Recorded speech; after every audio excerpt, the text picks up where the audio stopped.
ये केंटो है। गेम में उसका कैरेक्टर सबसे मजबूत है और मिर्जी ड्रॉर पर सबसे ज्यादा देखा जाने वाला कैरेक्टर है, जो किंग निकनेम से मशहूर है। हर कोई उसका दीवाना है। घंटों उसे फाइनल बॉस को मारते और सर्वर पर सबसे खतरनाक डंजन को साफ करते हुए देखते हैं। लेकिन जिस दिन वो आखिरकार अपने फैंस के सामने अपना चेहरा दिखाने वाला था, उसके भाई रोटो जिंगूजी ने स्ट्रीम काट दी, उसे पीटा, अकाउंट खरीदने का ऐलान किया और सबके सामने किंग की जगह ले ली। अचानक केंटो ने वो शोहरत खो दी जो उसने शुरू से बनाई थी, और उसे अभी भी अपने भाई को टीवी पर देखना पड़ता था, जहां उसकी तारीफ ऐसे हो रही थी जैसे वो हर चीज के पीछे का बड़ा जीनियस हो। इसके बाद वो उदास महसूस कर रहा है। उसने वापसी करने का फैसला किया और कहा कि वो अपने भाई को खत्म करने के लिए कुछ भी करेगा। कोई अकाउंट नहीं और कोई पैसा नहीं। उसने 25,000 का भारी लोन लिया और एक नया वर्चुअल रियलिटी कैप्सूल खरीदा। केंटो ने गेम में एंट्री की, शैडो नाम का एक नया अवतार बनाया और 2 गोल सेट किए। उसे तेजी से पैसे कमाने थे और उसे रोटो से बदला लेना था। टार ट्यूटोरियल में अभी का रिकॉर्ड उसके पुराने कैरेक्टर किंग का है। एकदम नए कैरेक्टर और सारे स्टैट्स जीरो होने के बावजूद केंटो के पास पहले वाले ट्यूटोरियल की सारी नॉलेज और स्किल थी। टाइमर शुरू हुआ और वो ऐसे फ्लोर साफ करने लगा जैसे कुछ हुआ ही ना हो। हर फ्लोर पार करते हुए उसने एक रिकॉर्ड तोड़ा। छठी मंजिल पर लेवल पहले से ही ऊंचे थे, लेकिन उसके लिए नहीं जिसने गॉब्लिन के गले में खंजर डालकर उसे हरा दिया। बेचारे कुत्ते ने बदला लेने की कोशिश की, लेकिन एमसी ने बिला पसीना बहाए उसे मार डाला। वो पहले ही 7वीं मंजिल की ओर बढ़ रहा था और सिर्फ 2 मिनट ही बीते थे। शैडो को कोई नहीं रोक सकता था। वो 7वीं, 9वीं, 10वीं मंजिल पर चढ़ता गया और फाइनल बॉस तक पहुंच गया। ये बदसूरत चीज लेवल 12 की है। उसके मुकाबले बहुत बड़ा फर्क है जो लेवल 1 पर है। फिर भी एमसी पीछे नहीं हटा, सीधे उस पर चढ़ गया, अपनी स्किल पर भरोसा करते हुए। मॉन्स्टर हार गया। उसी पल उसने मौका देखा, खंजर को मॉन्स्टर के माथे के ठीक बीच में घुसा दिया और ट्यूटोरियल डंजन पूरा कर लिया। जब उसने लीडर बोर्ड खोला तो उसने अपना नाम पहले स्थान पर देखा और ट्यूटोरियल वर्ल्ड रिकॉर्ड तोड़ दिया। लेकिन अब असली चुनौती शुरू होती है, क्योंकि एक छिपा हुआ मिशन अनलॉक हो गया था। ऊपर देखने पर उसे एक उड़ते हुए मॉन्स्टर की परछाई दिखती है और वो डर जाता है, क्योंकि अब वो एक बिल्कुल नए अकाउंट पर है। और इस मॉन्स्टर को हराना सच में बहुत मुश्किल होने वाला है, क्योंकि ये लेवल 50 का है। एमसी ठंडी नजरों से देखता है, खंजर पकड़ता है और सीधे मॉन्स्टर पर हमला करता है। ड्रैगन ऊपर से आग उगलता हुआ उड़ता है। उसे पत्थरों का ढेर दिखता है। वो आगे बढ़ता है, एक जोरदार छलांग लगाता है और ड्रैगन को बिना रुके काटना शुरू कर देता है। टाइमर में सिर्फ 1 मिनट बचा था, इसलिए वो आदमी ड्रैगन को काटने की हर मुमकिन कोशिश करता है, लेकिन कुछ भी काम नहीं करता। ड्रैगन की गर्दन पर गिरते समय उसे एक पत्थर दिखा और उसने कमजोरी ढूंढ ली। वहीं उसने खंजर उठाया और उसे पत्थर में घुसा गया, जिससे वो 2 हिस्सों में बट गया। ड्रैगन टूटने लगा और पूरी तरह से हार गया। 14 मिनट और 59 सेकंड में उसने छिपे हुए मिशन पर एक नया रिकॉर्ड बनाया। उसका इनाम एक जादुई संदूक था, और जब उसने उसे खोला तो उसे कोरोरो नाम की एक मशहूर तलवार मिली, जिसके स्टैट्स बिल्कुल कमाल के हैं। एक रेयर तलवार होने के अलावा इसमें कॉन्शियसनेस भी है और ये बात भी कर सकती है। मतलब ये गेम की सबसे ज्यादा इस्तेमाल होने वाली तलवार है। कुछ ही देर में वो बिगिनिंग्स गांव पहुंच जाता है। जब वो कहता है कि उसे उम्मीद नहीं थी कि राजा वहां होगा, तो तलवार तुरंत उसे चुप करा देती है। सोचने के बाद वो कहता है कि भले ही आइटम के स्टैट्स कम हो, फिर भी ये लेजेंडरी है, जिसका मतलब है कि ये बहुत कीमती है। क्यूरो बच्चे से कहता है कि वो इस बारे में सोचना बंद करे और कहता है कि ये दुनिया की सबसे अच्छी तलवार है। हमें बिगिनिंग्स के जंगल में ले जाया जाता है। शैडो लेवल अप करने और हाई रैंक आइटम का शिकार करने के लिए तैयार है, क्योंकि उसे कैश चाहिए। थोड़ी देर बाद हम उसे देखते हैं कि वो गॉब्लिन को खत्म कर रहा है, जबकि तलवार उसे ऐसे बेचारे छोटे जीवों को काटना बंद करने के लिए कहती है। ये देखकर कि वो लेवल 4 पर पहुंच गया है, हीरो एजिलिटी में पॉइंट्स डालने का फैसला करता है। लेकिन जब वो पैनल खोलता है तो उसे पता चलता है कि तलवार के स्टैट्स भी बढ़ गए हैं। इसे समझाते हुए क्यूरो कहता है कि इसकी एबिलिटी इसे इसके मालिक के साथ बढ़ने देती है। उत्सुक होकर बच्चा पूछता है कि वो दूसरा स्टैट्स क्या है, लेकिन तलवार कहती है कि उसे नहीं पता। अचानक शैडो को आवाजें सुनाई देती हैं और वो जल्दी से समझ जाता है कि आसपास 7 और लोग हैं। हम देखते हैं कि प्लेयर्स का एक ग्रुप सुडी को धन्यवाद देता है, जो मुस्कुराती है और कहती है कि उसका काम नए प्लेयर्स को सपोर्ट करना है। हीरो नोटिस करता है कि भले ही वो 7 लोगों की मौजूदगी महसूस कर सकता है, लेकिन वो सिर्फ 4 लोगों को देख पा रहा है। मतलब उनमें से 3 परछाइयों में छिपे हुए हैं। शैतानी तलवार कहती है कि जब लोग नए प्लेयर्स को शिकार करना चाहते हैं तो ऐसा होना बहुत आम बात है, क्योंकि वो कमीनों को बर्दाश्त नहीं कर सकता जो कमजोरों का शिकार करते हैं। इसलिए बच्चा बीच में आने का फैसला करता है। तलवार कहती है कि उसे लगा कि वो जस्टिस टाइप का है, ये दिखाते हुए कि उसने 1 सेकंड के लिए भी उसके विचार पढ़ना बंद नहीं किया है। उसे देखकर सुडी पूछती है कि क्या वो नया है। जब वो कंफर्म करता है तो दूसरे प्लेयर्स उत्तेजित हो जाते हैं, लेकिन शैडो कहता है कि ये नए लोगों के लिए लेवल अप करने की सबसे अच्छी जगह नहीं है। फिर वो शिकारी के हमले को रोकता है और उस आदमी को एहसास होता है कि बच्चे को बिल्कुल भी मदद की जरूरत नहीं है। लड़ाई देखकर दूसरे प्लेयर्स पूछते हैं कि उन्हें क्या करना चाहिए। चिल्लाते हुए बच्चा उन्हें वहां से निकलने को कहता है, लेकिन तभी झाड़ियों से और हंटर्स बाहर कूद पड़ते हैं। गैंग लीडर फिर से हमला करता है, जिससे हीरो को एहसास होता है कि ये अभी खत्म नहीं हुआ है। एक लड़का तय करता है भाड़ में जाए और हमला कर देता है, लेकिन इससे पहले कि हीरो कुछ कर पाता, बच्चे को एक जानलेवा चोट लग जाती है। शैडो हैरान रह जाता है और एक मैसेज आता है जिसमें लिखा होता है कि लड़का 24 घंटे तक नहीं खेल पाएगा। हंटर्स लड़कियों के पास जाते हैं और उनसे कहते हैं कि चिंता न करें क्योंकि वे जल्द ही उसके साथ आ जाएंगी। उन्हें चिढ़ाते हुए बॉस कहता है कि वो सब कुछ ठीक और शांत रखेगा, जबकि वो डिफेंस पर फोकस करेगा। पैसे को देखते हुए एक असैसिन कहता है कि ये सब किंग की वजह से है। फिर वो अपनी बात कहने के लिए माफी मांगता है। अचानक सॉर्ड को हुड वाले आदमी में कुछ बदलाव दिखता है, जो बहुत ज्यादा प्रेशर डाल रहा है। बच्चा उस आदमी से कहता है कि वो फिर से ऐसा कहे और बताए कि किंग का इससे क्या लेना देना है। शिकारी कहता है कि उसे कोई आइडिया नहीं है कि वो किस बारे में बात कर रहा है, और इससे पहले कि वो कुछ रिएक्ट कर पाता, उसका सिर काट दिया जाता है। उसकी आंखें चमक रही थीं। हीरो ने ये नाम बहुत सुना था, इसलिए वो सच जानना चाहता था। क्यूरो पूछता है कि क्या हो रहा है और बच्चा सुन क्यों नहीं रहा है। ये महसूस करते हुए कि वो पूरी तरह से अपने गुस्से में आ गया है, वो चीज़ों को शांत करने की कोशिश करता है, क्योंकि वो पहले भी ऐसा कर चुका है। एक मैसेज आता है जिसमें लिखा होता है कि अकाउंट डिलीट करने का डुअल फील्ड एक्टिवेट हो गया है और टारगेट प्लेयर को खत्म कर दिया जाएगा। ये देखकर कि हीरो क्या कर सकता है, भाड़े के सैनिक का लीडर सोचता है कि आखिर हो क्या रहा है। मारा गया प्लेयर आता है और शैडो क्लॉज से भागने लगता है, लेकिन वो पकड़ा जाता है, और जब वो मदद की भीख मांगता है तो वो एक गड्ढे में फंस जाता है और उसे ठंडा पसीना आने लगता है। सुदी को अभी भी कुछ समझ नहीं आता, सोच रही है कि वो हाथ क्या है और उसके साथी की लाश ही अकेली क्यों गायब नहीं हुई। शैडो बच्चे से कहता है कि डरना बंद कर दे, शिकार तो अभी शुरू ही हुआ है। खुद से सोचते हुए भाड़े का सैनिक ये निष्कर्ष निकालता है कि ये वो याईडोर्स नहीं है जिसे वो जानता है। खिलाड़ी के आमने सामने नायक पूछता है कि शुरुआती लोगों को मारने का आदेश क्यों और किसने दिया। चिल्लाते हुए हत्यारा कहता है कि वो राजा के आदेशों का पालन कर रहा है और ये उसकी गलती नहीं है। नफरत से भरा हुआ बच्चा क्रूर हमले करना शुरू कर देता है। फिर वो पूछता है कि वे ऐसा क्यों कर रहे हैं, और सुदी रोते हुए कहती है कि उसे नहीं पता। अंतिम ऐसे लैश वितरित करना। नायक कहता है कि उस स्थिति में वो बस मर सकता है। उन्मूलन के साथ खाता विलोपन दोहरा क्षेत्र निष्क्रिय हो जाता है। ये देखकर कि बच्चा थोड़ा चक्कर खा रहा है, लड़कियों में से एक पूछती है कि क्या वो उन्हें बचाने के लिए धन्यवाद देने से पहले ठीक है। हमारा लड़का कहता है कि ये कोई बड़ी बात नहीं थी, लेकिन टोपी वाला खिलाड़ी असहमत है और कहता है कि जब वो लड़ रहा था तो वो बिल्कुल राजा जैसा दिखता था। श्याओ ने दूर हटने और बैठने का फैसला किया। चिंतित क्यूरो पूछता है कि क्या वो ठीक है, लेकिन बच्चा जवाब नहीं देता है। वो पूछता है कि पहले वाला वो क्षेत्र क्या था। प्रेशर महसूस करते हुए तलवार अपने मालिक से कहती है कि वो अपना मारने का इरादा कम कर दे, क्योंकि उसका मेमोरी डेटा प्रोटेक्टेड है और उसे बस इतना पता है कि डुअल फील्ड वो जगह है जहां प्लेयर्स के अकाउंट दाव पर लगे होते हैं। इसलिए उन बड़े हाथों को भगवान के हाथ कहा जाता है।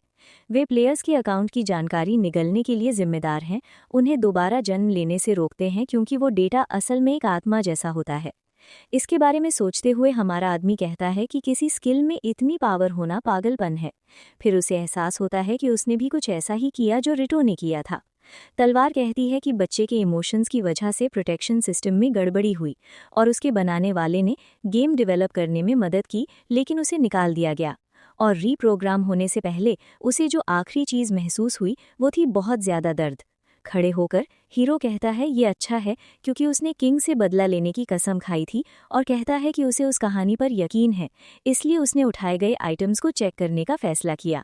क्यूरो कहता है कि उस आदमी का बायां हाथ कांप रहा है और वो ऐसा दिखाने वाला है कि उसने इसे नहीं देखा। Falcon bracelet, black wolf tonic और वेनम फैंग डैगर के साथ शैडो कहता है कि दुश्मनों के पास कुछ अच्छी लूट थी और वो बाकी को नीलाम कर देगा। जब कोई पूछता है कि क्या वो सच में इतना कंगाल है, तो वो कहता है कि किसी भी तरह वो वही कर सकता है जो उसे करना है, अगर वो रेयर मॉन्स्टर्स को हरा दे। फिर हमें लॉस्ट रोड पर ले जाया जाता है। थोड़ी देर चलने के बाद क्यूरो पूछता है कि क्या उसका मालिक खो गया था।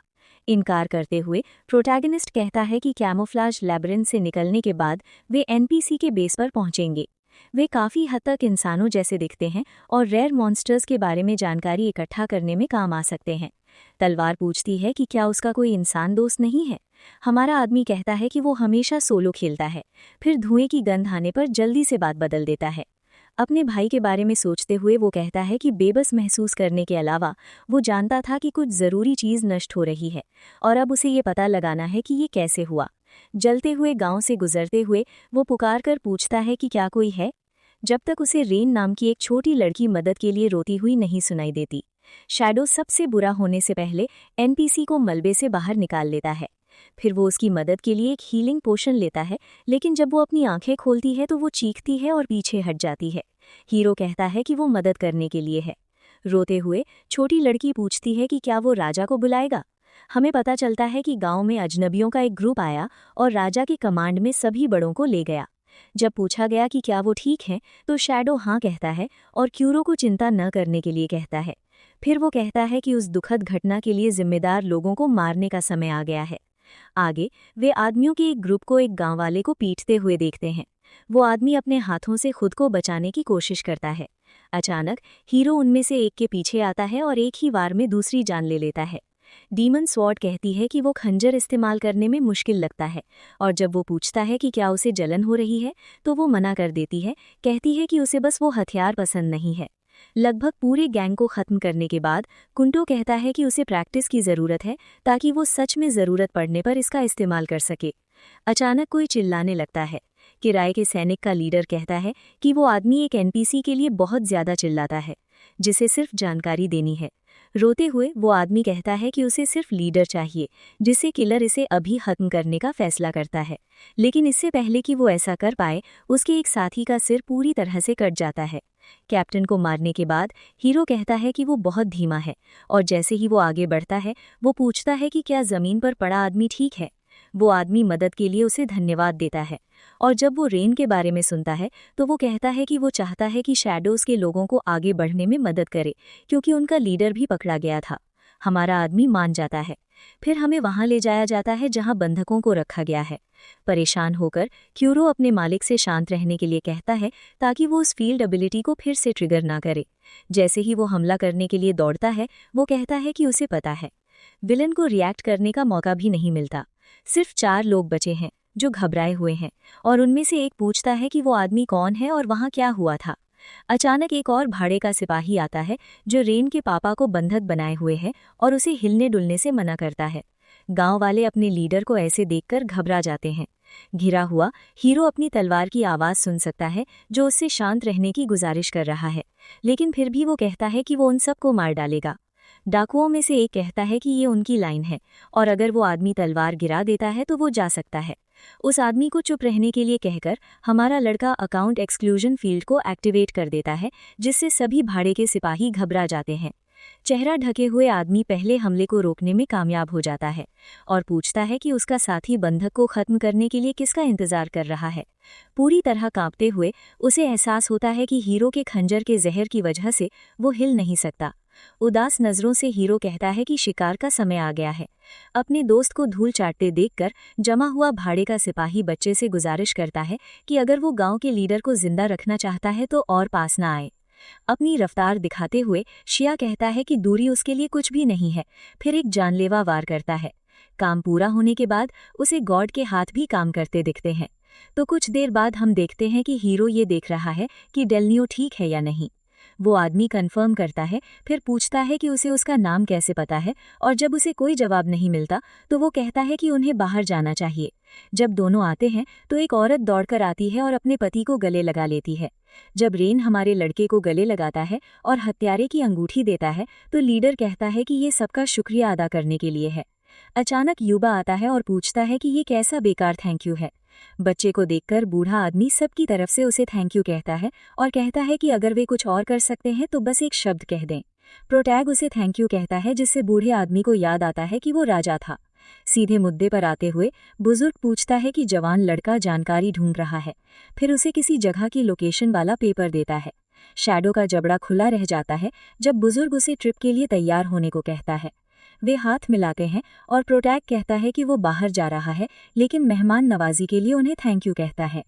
युबा कहता है कि सब उसे एग्जिट तक छोड़ेंगे, भले ही वे उसे जाते हुए देखना पसंद न करें। रेन उस यवान लड़के को बचाने के लिए थैंक यू के तौर पर फूल देता है, इससे उसके जवान लड़के के रूप में अपने दिन याद आ जाते हैं। उसे जाते हुए देखकर डैन उसकी मेहरबानी के लिए उसे थैंक यू कहता है, लेकिन किन्स्यो ये पूछने का फैसला करता है कि गांव पर हमला क्यों हुआ था। आदमी कहता है कि उसने जो सुना है उसके हिसाब से भाड़े के सैनिक ऐसी जानकारी चाहते थे जो सिर्फ एल्डर को पता हो। ये सोचकर प्रोटैग सोचता है कि रीटो क्या साजिश रच रहा है। अचानक क्यूरो उन्हें तड़खड़े का खतरे के बारे में चेतावनी देने के लिए चिल्लाता है। मुड़कर हमारा लड़का एक दुश्मन के सामने आता है जो हमला करने वाला है। अपनी पूरी फुर्ती का इस्तेमाल करते हुए वो कई हमलों से बचता है, लेकिन जब उसका बैलेंस बिगड़ता है तो उसे एहसास होता है कि वो मुश्किल में पड़ सकता है। आखिरी सेकंड में वो डीमन तलवार पकड़कर ब्लॉक कर देता है। वो कहता है कि ये शर्म की बात है कि औरत का चुपके से किया गया हमला काम नहीं आया।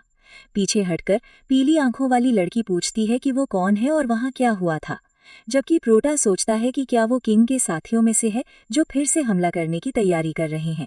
वो कहती है कि बहुत से लोग उस गांव के बारे में जानते भी नहीं हैं, इसलिए वो जानना चाहती है कि वो वहां क्यों है। वे तलवारें टकराते हैं और महसूस करते हैं कि उनकी ताकत लगभग बराबर है। परेशान होकर हमारा लड़का कहता है कि वो दूसरे चमचों की तुलना में बिल्कुल अलग लेवल पर है। वो उसे पीछे किक मारता है और पूछता है कि अगर वो इतनी कुशल है तो वो ऐसा क्यों कर रही है। कांपते हुए दुश्मन कहता है कि वो उसके दोस्तों के साथ ऐसा करने की हिम्मत कैसे करता है। फिर ठीक बाद फिर से हमला करता है। अपनी पूरी ताकत लगाते हुए वो कहती है कि वो अपने क्रोध में खो गई थी और लोगों का नरसंहार करना एक गलती थी। चिल्लाते हुए कैटर कहता है कि उसने केवल उनके कारण ऐसा किया। डोंट ओनली कहता है कि वो कुछ करना चाहता है लेकिन ये असंभव है। कुरोरू पूछता है कि क्या बच्चा वास्तव में सोचता है कि वो जीत सकता है। मुस्कुराते हुए वो हाँ कहता है और अपने दुश्मन को पूरी ताकत से दीवार में पटक देता है। जमीन पर लड़की पूछती है कि क्या उसकी गति अचानक बढ़ गई, फिर कहती है कि वो हारने का जोखिम नहीं उठा सकती। चलते हुए शैडो कहता है कि उसके लिए ये खत्म हो गया है। डीमन तलवार को देखकर महिला पूछती है कि प्रोआ के पास ये क्यों है। घबराकर वे लड़की से कहते हैं कि ये खतरनाक है और तभी दोनों को एहसास होता है कि वे वो नहीं है जो उन्होंने सोचा था। कहते हैं कि अगर उस आदमी को पता है कि ये एक गलतफहमी है तो उसे तलवार दूर रख देनी चाहिए। मुस्कुराते हुए वो कहता है कि उसे माफी मांगनी शुरू कर देनी चाहिए, लेकिन उनमें से कोई भी पीछे हटने को तैयार नहीं लगता। छोटी लड़की को उनसे लड़ना बंद करने की विनती करते हुए प्रोआ कहता है कि औरत बच्चे को थैंक यू कह सकती है। पूछने पर तलवार कहती है कि उसे वो नाम याद नहीं है, लेकिन अगर उसकी यादें वापस आ जाएं तो शायद याद आ जाए। क्यूरो को बेवकूफ कहने के बाद प्रोआ पूछता है कि लड़की को उस चीज के बारे में कैसे पता चला, लेकिन जब उसे कोई जवाब नहीं मिलता तो वो कहता है कि वो बाहर जा रहा है क्योंकि वो जल्दी में है। रीन उसके पास जाता है और उसे कभी भी वापस आने के लिए कहता है।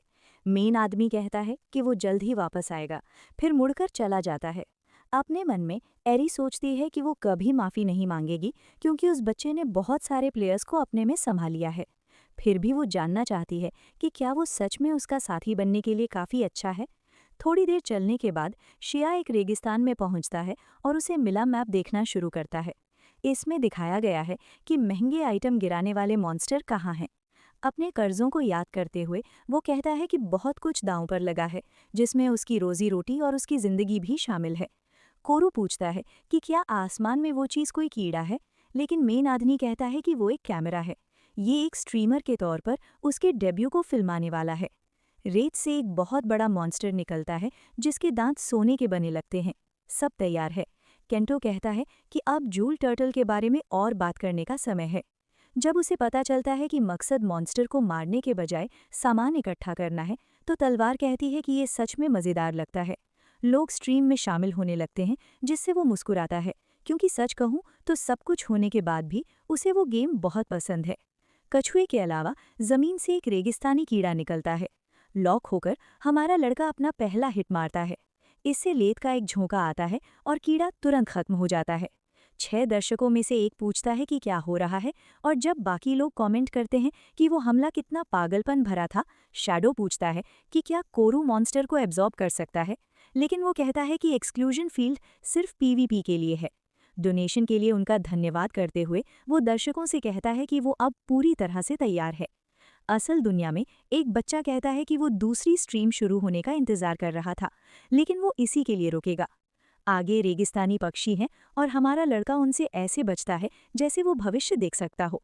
डीमन सॉर्ड पूछता है कि क्या ये उसके लिए बहुत आसान नहीं है। वो बस इतना कहता है कि यहीं से चीज़ें असल में शुरू होती हैं। वो दौड़ता है, हवा में कूदता है और जब उससे पूछा जाता है कि क्या वो संसाधन इकट्ठा करना शुरू करने जा रहा है, तो वो कहता है कि नहीं, क्योंकि आप जितना गहरे जाएंगे उतनी ही दुर्लभ बूंदें मिलेंगी। कोरू कहता है कि उस मामले में वो एक ब्रेक ले रहा है। मुड़कर मेन आदमी कहता है कि उसके पास वास्तव में एक और छोटा सा काम है। कैक्टस राक्षस बिना किसी हिचकिचाहट के कीलों पर फायर करता है, जिसे उसे तलवार का उपयोग करके ब्लॉक करना पड़ता है। तलवार चिल्लाती है कि ये नर्क की तरह दर्द करती है और ये एक ढाल नहीं है। शैडो कहता है कि कैक्टस में एक पता लगाने वाला जाल होता है, इसलिए वो हमलों को चकमा देगा और रोक देगा, और उसे शीश पर चढ़ने के लिए कोरू की मदद की आवश्यकता होगी। बहुत चिल्लाने के बाद आदमी आखिरकार कछुए के खोल के शीर्ष पर पहुंच जाता है। नाराज पौराणिक तलवार पूछती है कि वो इस तरह एक पौराणिक वस्तु का इलाज कैसे करता है। अचानक एक और प्राणी दिखाई देता है। जब दुश्मन अपने पंजों से हमला करता है तो केंटो कहता है कि उनके बीच लेवल का गैप दुगने से भी ज्यादा है। फिर भी वो वार करता है क्योंकि उसे पता है कि वो अटैक स्पीड में पीछे नहीं हटेगा। कोरू पूछता है कि क्या ये पहले ही खत्म हो चुका है, लेकिन बच्चा कहता है अभी नहीं। अभी भी हवा में ग्रिफिन एक आग का गोला चार्ज करता है और सीधे उस पर फेंकता है। वो चकमा देता है, सोचता है कि आग के गोले खत्म होने पर ग्रिफिन को नीचे आना होगा और उसी पल वो पूरी तरह से एक्सपोज हो जाएगा। सब कुछ ठीक वैसा ही होता है जैसा उसने प्लान किया था, और शिया दुश्मन की कमजोरी की ओर ले जाने वाले प्रेशर पॉइंट को ढूंढना शुरू करता है। जैसे ही उसे वो मिलता है, वो अपना खंजर पक्षी के पंख के पास फेंकता है और जहर की वजह से पंख पैरालाइज हो जाता है। मौका पाकर मेन आदमी आखिरी वार करता है और वो जीव गायब हो जाता है। डोनेशन और बधाइयाँ आने लगती हैं और अब 500 व्यूअर्स स्ट्रीम देख रहे हैं। साइन ऑफ करते हुए केंटो सभी को आने के लिए धन्यवाद करता है और कहता है कि वो जल्द ही एक और स्ट्रीम करेगा। वो ये भी कहता है कि वो आइटम बेचने के लिए रख रहा है, इसलिए सभी को रेयर आइटम मार्केट बोर्ड देखना चाहिए। नंबर बहुत तेजी से गिरते देखकर वो सोचता है कि क्या हुआ, और उसे पता चलता है कि किंग अभी वाइव हुआ है, जिससे वो गुस्सा हो जाता है। ये देखकर कि क्या हो रहा है, कोरू उसे शांत रहने के लिए कहता है और पूछता है कि वो आइटम हॉल का क्या करने वाला है। ये याद करते हुए कि उसकी दूसरी ज़रूरतें हैं, मेन आदमी तलवार का धन्यवाद करता है।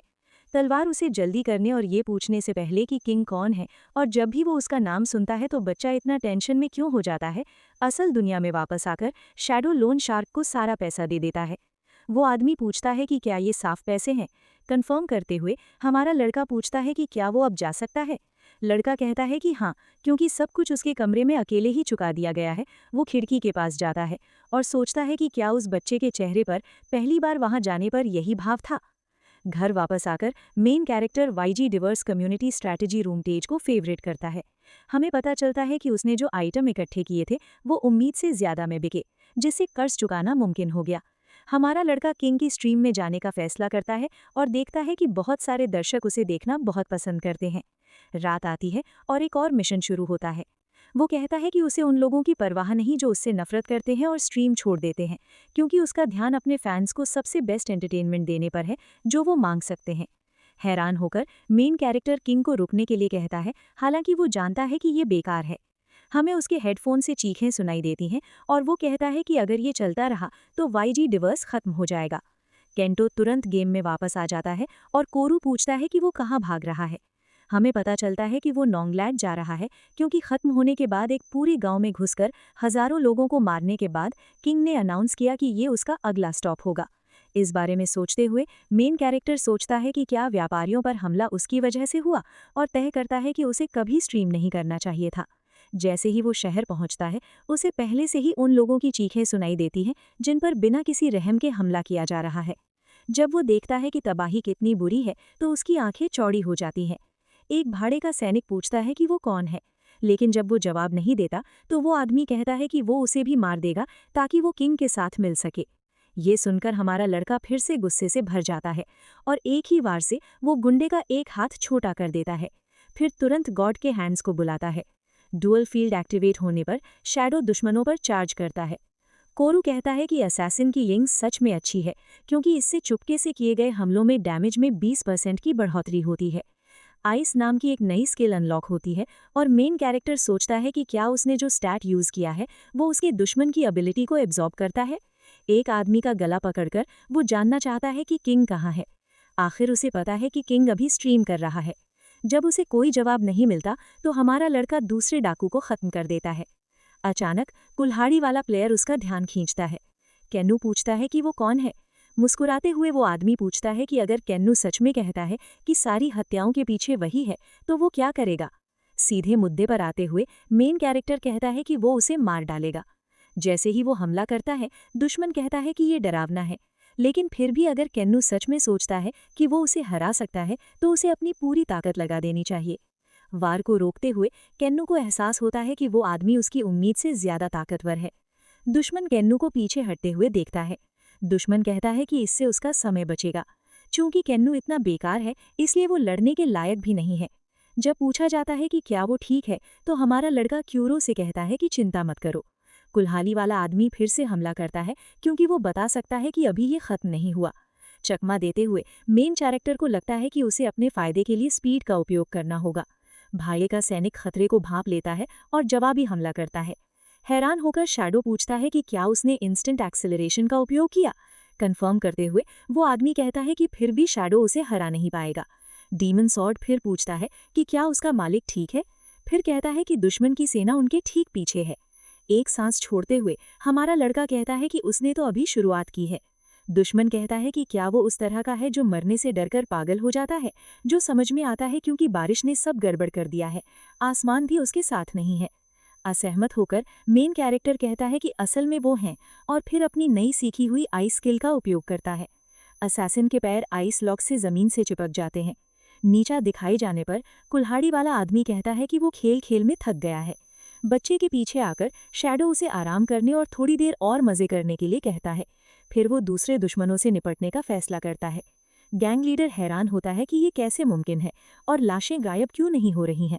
अचानक कोरू चीखने लगता है जिससे सब कुछ लाल हो जाता है। अपनी पूरी ताकत लगाकर मेन कैरेक्टर तलवार को पकड़े रहने की कोशिश करता है जैसे लेवल अप हो रही हो।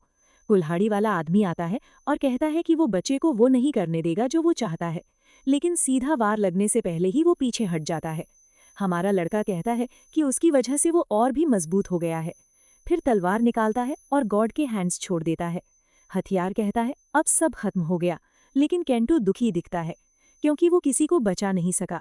कोरुन उसे पीछे देखने को कहता है, लेकिन वो कहता है कि अब सिर्फ खंडहर बना शहर बचा है।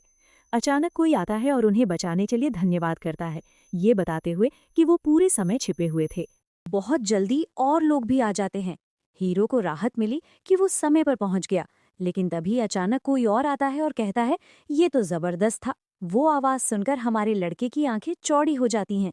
वहां खड़े होकर किंग कहता है आखिरकार उस आदमी से मिलने का समय आ ही गया जिसके बारे में सब बात कर रहे थे। फिर लड़ाई शुरू होने से पहले वे दोनों एक दूसरे को घूरते हैं। हीरो को हैरान करते हुए नाइट उसे उसके असली नाम से बुलाता है। शैडो हकलाने लगता है, पूरी तरह कंफ्यूज्ड। कोरोल पूछता है कि इसका क्या मतलब है। हमारा लड़का कहता है कि वही आदमी था जो किंग को उससे छीन ले गया था। इंतजार करते करते थक कर आरटीओ झूलता है। वो बच्चे को वापस उड़ा देता है और भले ही वो अभी भी खड़ा है, उसे एहसास होता है कि अकेले शॉक वेव ने बहुत नुकसान किया है और उसे लगता है कि वो लेवल गैप की वजह से नहीं जीत सकता, जिसका मतलब है कि वो अपने बनाए कैरेक्टर से हारने वाला है। डीमन स्वॉर्ड पूछता है कि क्या वो लड़ने वाला नहीं है। हीरो को असल जिंदगी में जिंगूजी ने जो कुछ भी उससे छीना था सब याद आने लगता है और आखिर में तय करता है कि येल ड्रावर में वो पीछे नहीं हट सकता। अपना नाम शैडो बताते हुए वो हमला करता है और कहता है कि वो अब रीटो का छोटा खिलौना नहीं बनेगा। किंग खुद को बचाने के लिए अपनी शील्ड एक्टिवेट करता है और कहता है कि बच्चा सच में बस एक लूजर है, इसलिए उसे इसे अभी छोड़ देना चाहिए। अपना एचपी कम देखकर हमारा लड़का अपनी इंस्टेंट एक्सेलरेशन स्किल एक्टिवेट करता है, लेकिन वो इंपीरियल सीक्रेट फॉर्मेशन से रुक जाता है जो किसी भी और सभी डैमेज को खत्म कर देता है। कुरोरू कहता है कि ये काम नहीं कर रहा है और पूछता है कि क्या उसके पास कोई प्लान है। वो हाँ कहता है क्योंकि ये सच है। उसके अपोनेंट की स्किल तब तक काम करती है जब तक उसके पास काफी एमपी है, लेकिन किंग को ये नहीं पता कि उस पागल सेक फॉर्मेशन से निकलने का एक तरीका है। प्लान को एक्शन में लाते हुए हीरो सोचता है कि उसे तब तक अटैक करते रहना चाहिए जब तक वो कोई मौका न बना ले। गुस्सा होकर जिंगूजी उससे कहता है कि बस मर जाओ, और तभी शिया को मौका मिलता है और वो हमला करता है, जिससे उसका भाई हैरान रह जाता है जब उसे सच में डैमेज होता है। पता चलता है कि अगर किंग को एक ही जगह पर कई बार चोट लगती है तो उसकी स्किल खत्म हो जाती है, और ऐसा करना असल में एक बग का फायदा उठाना है जिसके बारे में आपको तभी पता चलेगा जब आप सच में गेम जानते हो। नाइट कहता है कि फिर भी उसने सिर्फ 1 पॉइंट गंवाया, परवाह न करते हुए केनू कहता है कि ये अभी भी डैमेज है जो उसने किया है। गंदा खेल खेलते हुए आर्टो कहता है उसके पास उसे दिखाने के लिए कुछ है। एक बड़ी स्क्रीन पर हमारा लड़का उन लोगों को देखता है जिन्हें उसने इतनी मेहनत से बचाने की कोशिश की थी, जो एक पिंजरे में फंसे हुए हैं। एक आदमी पूछता है कि उन्होंने ऐसा क्या किया कि उन्हें ये मिला, लेकिन गार्ड उस पर हमला कर देता है। शैडो को हकलाते हुए देखकर किंग पूछता है कि क्या वो समझता है कि वो अभी किस पोजीशन में है। फिर वो बताता है कि उसने नॉन्गलेट के अलावा कई जगहों पर लोगों को कैद कर रखा है, इसलिए अगर बच्चा थोड़ा भी हिला तो सभी गांव खत्म हो जाएंगे।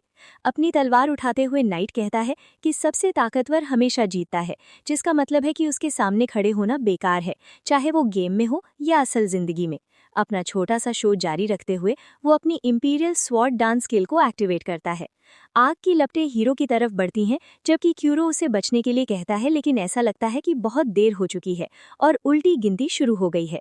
चट्टान से गिरते हुए शैडो सोचता है कि क्या वो हार गया है, और उसे एहसास होता है कि उसे जल्दी से होश में आना होगा ताकि उसका कैरेक्टर डिलीट न हो जाए। 10 सेकंड बचे होने पर हीरो कहता है कि वो हार नहीं मान सकता क्योंकि उसने बदला लेने की कसम खाई है। दिक्कत यह है कि उसे जिंगू को हराने का कोई तरीका नहीं पता, जिससे ये और भी फ्रस्ट्रेटिंग हो जाता है। बिल्कुल आखिरी सेकंड में वो चिल्लाना शुरू कर देता है, लेकिन फिर अचानक हत्यारे की अंगूठी चमकने लगती है, जिससे हमारा लड़का पूरी तरह से शॉक हो जाता है। कुछ देर बाद वो एक कमरे में जागता है और सोचता है कि क्या हुआ। फर्नीचर के एक टुकड़े पर झुककर कोरोरू कहता है कि बच्चे को पूछना चाहिए कि कमरे में एक अजनबी क्या कर रहा है। अचानक हाथ शैडो के गले के चारों ओर लिपट जाते हैं और आवाज पूछती है कि क्या वो जाग रहा है। हीरो जल्दी से पीछे हट जाता है, घबरा जाता है, जबकि आई पैच वाला आदमी पूछता है कि क्या युबा ने उसे पहचानते समय गलती की थी। जब तलवार उससे सवाल करती है तो हमारा लड़का कहता है कि वो उस आदमी को नहीं जानता, कम से कम उसके अभी के कैरेक्टर से तो नहीं। हमें पता चलता है कि गेम में 5 महान एनपीसीज के नाम से जाने वाले कैरेक्टर हैं, एक तलवारबाज, एक साधु, एक तीरंदाज, एक जादूगर और एक हत्यारा। तो जब वो किंग था तो केंटो इस आदमी जाजी के साथ एक मिशन पर गया था, जिसे उन सब में सबसे बड़ा हत्यारा माना जाता है। हीरो पूछता है कि उसने उसे क्यों बचाया। जाजी कहता है कि ये अंगूठी की वजह से था, जिसमें शायद कोई छिपा हुआ काम है। हाथ जोड़े। यवान लड़का कहता है कि उसने युबा से कहा था कि वो चीज किसी बहादुर को दे दे, क्योंकि जो भी उसे पाएगा वो उसका चेला बन जाएगा। हैरान होकर शैडो को एहसास होता है कि ये उसका मौका है, लेकिन जाजी कहता है कि बूढ़ी औरत को शायद गलतफहमी हुई होगी, क्योंकि वो बच्चा लोगों को बहुत आसानी से बहुत करीब आने देता है। तो जब वो ठीक हो जाए, उठो, उसे बस चले जाना चाहिए। हैरान और छोड़े जाने से इनकार करते हुए हीरो कहता है कि वो बहुत कमजोर है और अकेले किसी चीज की रक्षा नहीं कर सकता, इसलिए उसे ये सोचना चाहिए था कि कैसे मजबूत हुआ जाए। सबसे बुरे डर से क्यूरो अपने मालिक को शांत रहने के लिए कहता है। अचानक हत्यारा कहता है कि उसने अपना मन बदल लिया है और उस यवान लड़के से कहता है कि वो टेस्ट के लिए बाहर उससे मिले, क्योंकि अगर वो उस एहसास का सही उपयोग कर पाया तो वो सच में कुछ बन सकता है। खड़े होकर शैडो कहता है कि अब प्लान एक शिष्य बनना और लेवल बढ़ाना है, फिर नॉर्डिक पीक के अधिकारियों को खत्म करना और रेटो ने जो कुछ भी चुराया था उसे वापस लेना है। बाहर साजी किसी से बात करता है। वो व्यक्ति कहता है कि वे सिर्फ इसलिए मान गए क्योंकि युबा ने कहा था, लेकिन वे उस यवान लड़के को नहीं जानते। ये एरी है जो जाने से पहले कहती है कि उसे पक्का एहसास है कि वो और शैडो फिर से मिलेंगे। जैसे ही मुख्य किरदार तैयार हो जाता है, वो और साजी मिलकर टेस्ट शुरू करते हैं। मन ही मन सोचते हुए केंटो कहता है कि वो कोई कॉम्बो नहीं मार पा रहा है। इसी बीच आंखों पर पट्टी बांधे हुए आदमी पूछता है कि क्या वो अपनी स्किल्स का उपयोग नहीं करेगा, तो हमारा लड़का आइस ब्लॉक एक्टिवेट कर लेता है। फिर वो पीछे से हमला करने के लिए इंस्टेंट एक्सेलरेशन का उपयोग करता है, लेकिन जाजी एक फ्लिप करके बच निकलता है और एक पेड़ पर चढ़ते हुए कहता है कि ज्यादातर लोगों के मुकाबले उसकी स्पीड ठीक ठाक है। पूछे जाने पर मुख्य किरदार बताता है कि वो लेवल 30 पर है, जिससे मास्टर ये निष्कर्ष निकालते हैं कि उसे कम से कम लेवल 50 तक पहुंचना होगा। टेस्ट पास करने के बाद एक मिशन अनलॉक हो जाता है। पीछे मुड़ते हुए शैडो कहता है कि वो 1 हफ्ते में उस लेवल तक पहुंच जाएगा, लेकिन हत्यारा कहता है कि अगर उसे उसका शिष्य बनना है तो उसके पास सिर्फ 3 दिन है। ये एहसास होने पर कि उसे 72 घंटों में 20 लेवल बढ़ाने हैं, हमारा लड़का समझ जाता है कि अब उसे जल्द ही सोने को नहीं मिलेगा। एक और लड़ाई में जाजी कहता है कि उसके मूव्स अब पहले से ही समझ में आने लगे हैं। फिर वो नौजवान पर पीछे से हमला करता है। वो जमीन पर गिर जाता है और उसे एहसास होता है कि वो हिल भी नहीं पा रहा है। मास्टर पूछते हैं कि क्या उसके पास बस इतना ही दम है। ये याद करते हुए कि उसे किंग को हराना है, मुख्य किरदार उठने की कोशिश करता है और किक मारते हुए कहता है कि उसे किंग को हराना ही है। वो आदमी केंटो से कहता है कि वो अपने पूरे शरीर को किलिंग इंटेंट यानी मारने की भावना से भर ले, लेकिन अपने दिमाग को शांत रखे, क्योंकि उसका शिष्य बनने के लिए ये सबसे जरूरी शर्त है। अचानक एक बधाई का मैसेज आता है और आखिरकार मुख्य किरदार लेवल 50 तक पहुंच जाता है। अंगड़ाई लेते हुए साजी कहता है कि उसे लगा था कि इसमें 5 दिन लगेंगे, जिससे हमारे लड़के को एहसास होता है कि वो थोड़ा अजीब सा बर्ताव कर रहा था। शैडो पाथ स्किल मिलने के बाद शैडो थोड़ा कंफ्यूज्ड हो जाता है, लेकिन साजी कहता है कि ये उसकी अपनी खासियत है और वो उसे सिर्फ एक बार दिखाएगा कि ये कैसे काम करता है। वो परछाइयों में गायब हो जाता है और फिर मुख्य किरदार के पीछे दोबारा दिखाई देता है और कहता है कि इस स्किल की मदद से उपयोगकर्ता किसी दूसरे इंसान की परछाई में घुस सकता है। कोरोरू कहता है कि ये बहुत इंटरेस्टिंग है और हत्यारे की अंगूठी के साथ ये बहुत बढ़िया काम करेगा। पास आते हुए मास्टर कहते हैं कि उन्हें उससे एक मदद चाहिए। फिर वो बताते हैं कि उन्होंने ऐसे राक्षसों के बारे में सुना है जो पहले कभी नहीं देखे, और तलवारबाजों और जादूगरों के गायब होने की खबरें भी सुनी हैं। इसलिए क्योंकि हालात काफी खतरनाक है, इस तरह के समय में एक साथी का होना मददगार साबित होगा। हमारा लड़का बिना किसी हिचकिचाहट के मान जाता है, क्योंकि अगर वो ये मिशन पूरा कर लेता है तो उसे इनाम मिलेंगे। हम दूसरी जगह जाते हैं जहां कोई समझा रहा है कि एक नमूना नाकाम हो रहा है। हम 2 ट्यूब के अंदर 2 जीवों को देखते हैं। एक बटन दबाते हुए आग जैसी आंखों वाला आदमी कहता है कि ये एक अच्छी प्रतिक्रिया है, और एक मॉडिफाइड राक्षस का इस्तेमाल करके लेवल 50 के प्लेयर को हराने का मिशन मिलने के बाद वो कहता है कि उसे इसे अपनी रिसर्च के लिए पूरा करना होगा। कुछ देर बाद जब वे कार्ड इस स्वैम्प में होते हैं तो केंटो को एहसास होता है कि जाजी राक्षसों के बारे में मजाक नहीं कर रहा था। वो आदमी कहता है कि लक्ष्य हवेली में है और ये जीव मॉडिफाइड नहीं है। ढेर सारे कमेंट्स आते देखकर वो कहता है कि उसे नहीं पता था कि शियाओ एक स्ट्रीमर है। हमारा लड़का शोर मचाने वाली भीड़ के लिए माफी मांगता है, लेकिन हत्यारा कहता है कि कोई बात नहीं, बल्कि इतना ज्यादा ध्यान मिलने से तो उसे और भी जोश आ जाता है। आगे बढ़ते हुए वो अपनी थ्रेडलाइन स्वॉर्ड डांस स्किल को एक्टिवेट करता है और एक ही बार में ढेर सारे राक्षसों का सफाया कर देता है। ये सोचकर कि नायक को ये एहसास होता है कि जब उसने उससे लड़ाई की थी तो वो आदमी वास्तव में पीछे हट रहा था। सज्जी कहता है कि वो बाकी सब संभाल लेगा और हवेली को छाया में छोड़ देगा। नायक सीधे पंथ के मुख्यालय में जाता है और जब दर्शक पूछते हैं कि क्या हो रहा है तो वो कहता है कि वो केवल इतना जानता है कि पंथ परेशानी पैदा कर रहा है और स्ट्रीम नो फिल्मांकन क्षेत्र में कट सकती है। क्यूरो कहता है कि ये कहने का एक अजीब तरीका है, लेकिन केंटो जोर देता है कि वो लोगों को द्वंद्व क्षेत्र नहीं देखने दे सकता। नक्शे की जांच करने के बाद वो तीसरी मंजिल पर पहुंचता है और आगे क्या है ये देखने के लिए दरवाजे खोलता है। एक दुश्मन दिखाई देता है, लेकिन ये बहुत प्यारा है। हमारा लड़का वास्तव में आश्चर्य करता है कि क्या ये वास्तव में एक प्रतिद्वंदी है। अचानक कोई उसे अपने पीछे देखने के लिए कहता है। वो मुड़ता है और खुद को जीवों के एक पूरे झुंड के सामने पाता है। फिर कोई आता है और कहता है कि उसे उम्मीद नहीं थी कि बड़े पैमाने पर बनाया गया चिमेरा एक ही हिट में खत्म हो जाएगा। वो आगे कहता है कि उसे शैडो देखे हुए बहुत समय हो गया है। हमारा लड़का कंफ्यूज हो जाता है और वो आदमी उसे याद दिलाता है कि वो सुदी है, नया शिकारी, और उसने बदला लेने के लिए नया अकाउंट बनाया है। चिल्लाते हुए वो एक और जीव को बुलाता है और एक सींग वाला गोरिल्ला आने के बाद वो कहता है कि अब उसकी बारी है मजे करने की। पलक झपकते ही चीजें उड़ने लगती हैं और वो आदमी मुंह खोले देखता रह जाता है। गोरिल्ला के ऊपर बैठकर हीरो फिर पूछता है कि वो किसे मारने वाला था। किराए के सैनिक के पीछे आकर वो ये पूछने का मौका लेता है कि क्या वो आदमी कल्ट का मास्टरमाइंड है। घबराकर सुदी केंटो को उससे दूर जाने के लिए चिल्लाता है। हमारा लड़का दूर जाता है, फिर तुरंत वापस आता है और पूछता है कि क्या वो दूसरा अकाउंट डिलीट करवाने की कोशिश कर रहा है। पागलों की तरह कांपते हुए लड़का कहता है कि नेता बड़े दरवाजों के पीछे है और पूछता है कि क्या वो अब सुरक्षित है, ये साबित करते हुए कि वो नहीं है। नायक उसे मार देता है और कहता है कि बेहतर होगा कि वो फिर कभी उसके सामने अपना चेहरा ना दिखाए। वास्तविक दुनिया में एक दर्शक कहता है कि शैडो किसी तरह एक ही समय में भयानक और भयंकर है। नायक प्रयोगशाला में ऐसे चलता है जैसे वो उस जगह का मालिक हो। क्यूरो कहता है कि वो जगह अविश्वसनीय है और आश्चर्य करता है कि राक्षसों को कौन संशोधित कर सकता है। जल्दी से हमारा लड़का आखिरी दरवाजे तक पहुंचता है, लेकिन ये बंद है, इसलिए वो अपनी तलवार का उपयोग लकड़ी को काटने और नाटकीय ढंग से प्रवेश करने के लिए करता है। थोड़ा और अंदर वैज्ञानिक कहता है कि ये बहुत हिंसक था, खुद को नॉर्डिक पीक के एक अधिकारी इरिडेस के रूप में परिचय देता है और पूछता है कि क्या बच्चा उसके अनुसंधान अभयारण्य में परेशानी पैदा करने आया है। रिसर्चर ने डरावनी नज़र से कहा कि शैडो एकदम सही समय पर आया क्योंकि उसने अभी अभी अपना क्रिएशन पूरा किया था। क्यूरियस होकर हमारा लड़का रेन की खुशबू पकड़ने लगा। एरिड ने कहा कि उसने एनपीसी से डेटा लिया और उसे एक मॉन्स्टर में फ्यूज कर दिया, जिससे उसका अब तक का सबसे अच्छा काम बन गया। बुलाने पर ड्रैगन नाइट खड़ा हो गया। हीरो पूरी तरह से हैरान रह गया, जबकि वो जीव पीछे फंसी छोटी लड़की को देखकर हंसता हुआ लग रहा था। वो कहता है कि उसका सबसे बुरा डर सच हो गया और वो उस हॉरर शो को खत्म करने के लिए तैयार हो गया। लड़ाई के दौरान क्यूरो पूछता है कि बच्चा काउंटर अटैक क्यों नहीं कर रहा है। हमारा लड़का कहता है कि ऐसा इसलिए है क्योंकि जीव में एनपीसी फ्यूज हो गए हैं। ड्रैगन नाइट नीली आग छोड़ता है और साथ ही एनपीसी की लाइफ फोर्स भी खत्म कर देता है। हीरो एक और जानलेवा वार से बचता है, ये सोचते हुए कि क्या उन लोगों को बचाने का कोई तरीका है, और क्या जवाब दुश्मन की कलाई पर बंधे हुए चमकते ब्रेसलेट हो सकते हैं। हंसते हुए इरिडी कहता है कि उसे पता है कि बच्चा जीत नहीं पाएगा। अपनी तलवार से एक और वार को रोकते हुए शैडो अपनी थ्योरी को टेस्ट करने का फैसला करता है। फिर वो हवा में उछलता है और ड्रैगन के ठीक पास फिर से आता है, कहते हुए कि वो दिखाने वाला है कि असल में दोहरी तलवारों का इस्तेमाल कैसे किया जाता है। दुश्मन की पीठ पर आकर हमारा लड़का ब्रेसलेट पर वार करता है और रोशनी का एक झोंका आता है।